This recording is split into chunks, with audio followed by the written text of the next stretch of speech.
Hi, everybody. This is Silvio Canto in Dallas, Texas, on Tuesday, May the 6th. Welcome to our commentary. Well, I have a post over at the American Thinker today talking about Secretary Rubio and how little Marco, as Trump used to call him back in 2016, has now become probably the most consequential member of his cabinet. Certainly, if you listen to President Trump on that interview with Meet the Press, that's what comes across, that he has a lot of support for the secretary and obviously likes him a great deal and even sees him as a potential president down the road. Now, that doesn't mean that Vice President Vance is out of the picture, but it clearly shows you that Secretary Rubio has come a long way, as they like to say. I mean, if you remember, again, going back to 2016, I don't think there was a good relationship between these two men. They certainly didn't like each other.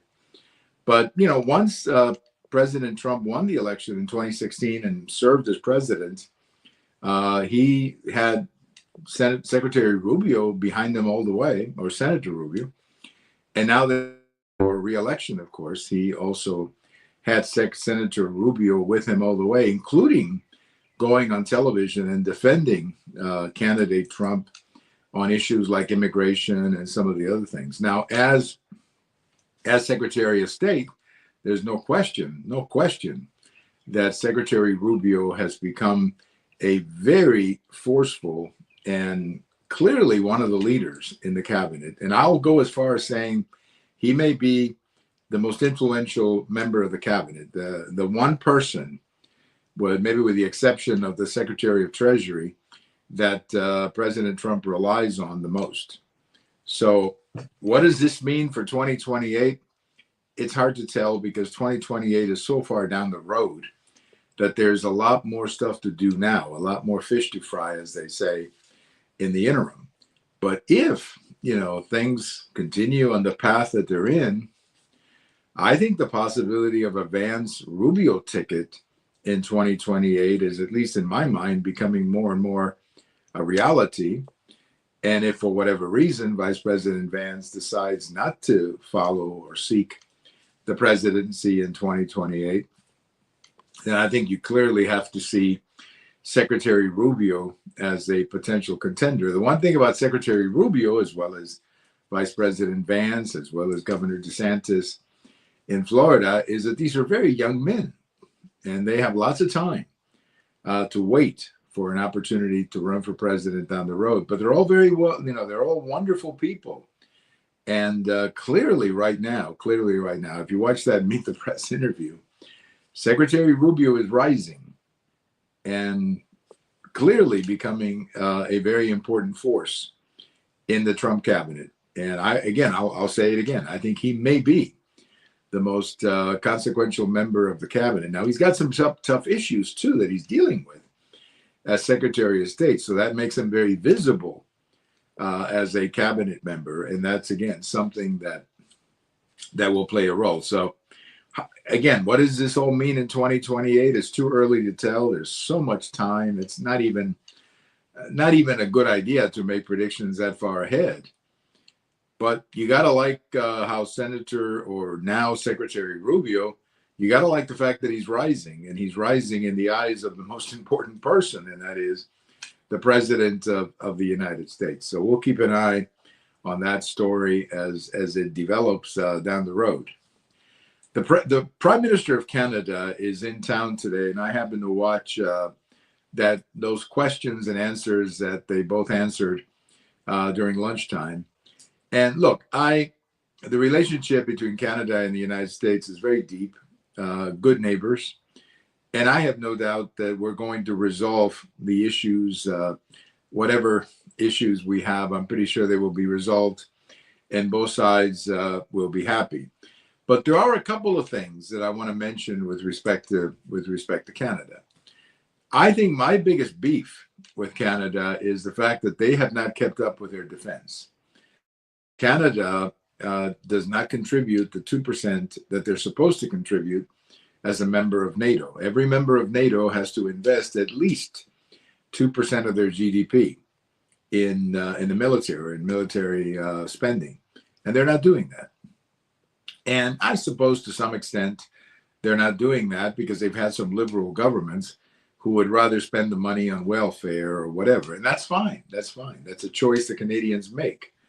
But it is an irritation, I think, for the United States to realize that you've got this neighbor, all this territory up there, and they're not contributing to their defense. So I think the Canadians need to fix that, because I think as soon as they fix that, they're going to have a much better relationship with the United States. It is, after all, what they're supposed to do under NATO. This is not some crazy requirement that the United States is imposing on them. That is what you're supposed to do if you're a member of NATO. You're supposed to spend at least, or spend at least 2% of your GDP on the military, and they're not doing that. They're not doing that. So that's an opportunity, I think, for the Canadians to, in a sense, reposition themselves with the United States so that some of the other issues can be resolved.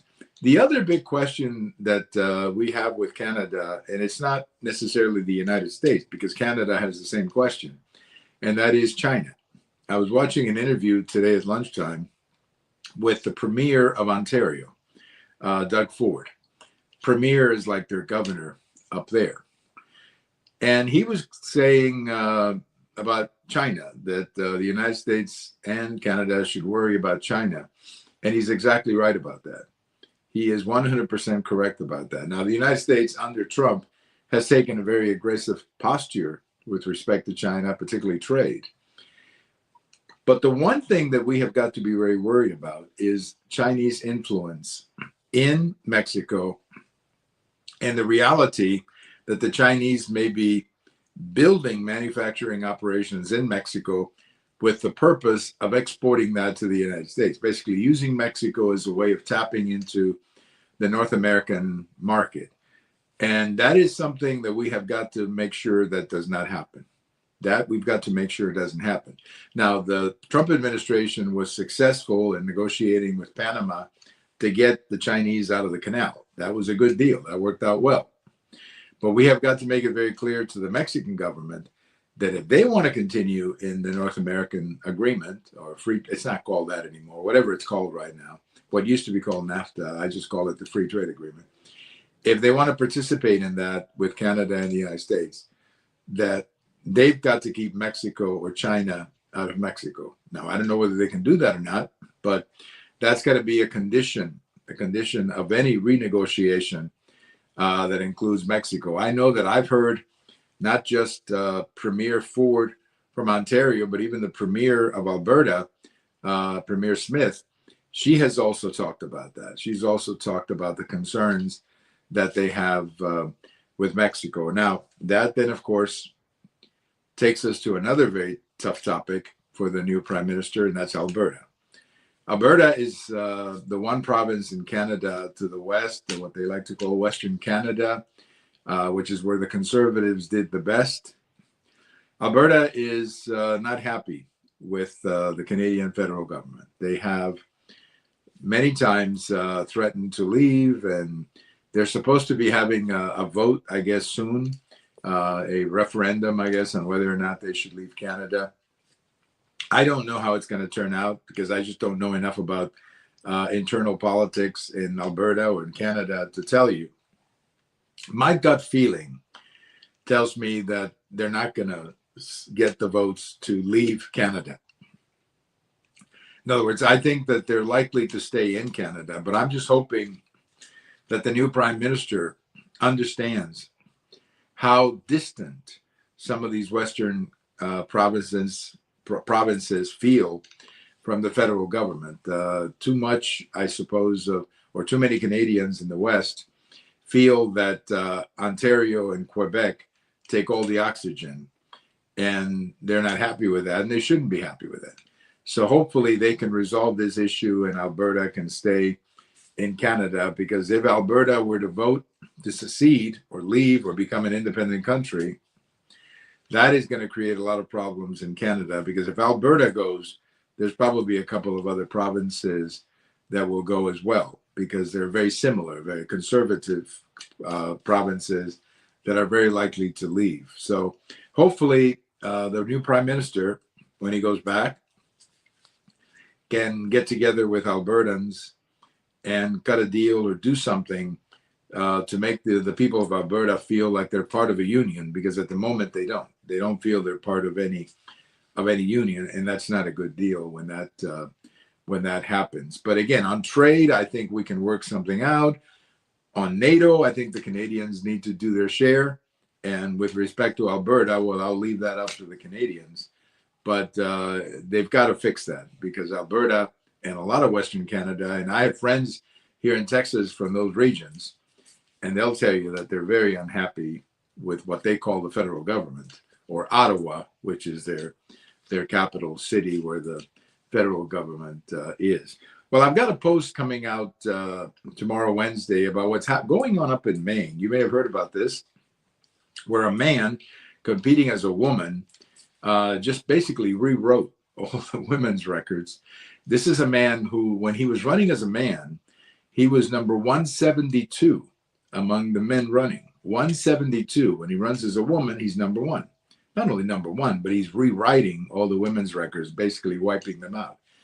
I think that's a horrible thing. I don't understand how anybody can support that. To sit there and tear up women's records, have a man tear up women's records running as a woman. I'm sorry. That is not civil rights to me. That is a corruption and an insult, really, to these young women who are competing for trophies, and in some cases for scholarships. So bad idea. And I have to tell you, I think the Trump administration is exactly right when it comes to this issue of men dressed, I guess, men competing as women in women's events. It just doesn't make any sense. Well, before we go today, I wanted to wish a happy birthday, I guess up in heaven, a happy birthday to Willie Mays, who was born on this day in 1991. He passed away last year. Willie Mays, I only had a chance to see him play one time, but I saw him on television many times. And Willie Mays, for my generation, was probably one of the greatest baseball players who ever played. And as far as I'm concerned, the most complete baseball player. He could do it all. He could hit for power. He could hit for average. He could run. He could play defense. He could steal bases. I mean, the man was about as complete of a baseball player as there ever was. And again, I only had the opportunity to watch him play one time, and that was at the end of his career.